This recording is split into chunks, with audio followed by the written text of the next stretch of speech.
আমাদের ছোটবেলাকার সব থেকে বড় আবেগ হলো শক্তিমান।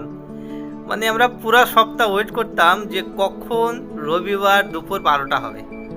আর এই দুপুর 12টার সময় রবিবারে ভুল করে যদি কারেন্ট চলে যেত, তাহলে কারেন্ট অফিসের লোকেদের যে কত গাল পড়তো মানে বলার বাইরে। ছোটবেলাকার সেই শক্তিমান 1997 থেকে 2005 পর্যন্ত চলেছিল। এই সময়টায় শক্তিমান ছিল একদম বাল্যকালের পুরা জোশ। তখন কালার টিভি ছিল না, পাড়ায় সাদা টিভি থাকতো, তো সবার বাড়িতে থাকতো না।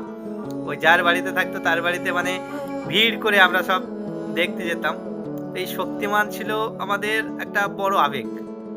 মানে শক্তিমানের জন্য মানে আমরা বাল্যকালে পাগল হয়ে থাকতাম, কবে রবিবার হবে এবং কবে রবিবারে দুপুর 12টা হবে আর আমরা শক্তিমান দেখতে বসবো। এটা একটা বাল্যকালের একটা স্মৃতি। এটা বলার কারণ এটাই যে বাল্যকালের একটা স্মৃতি আমাদের ফুটে তো মানে তুললাম।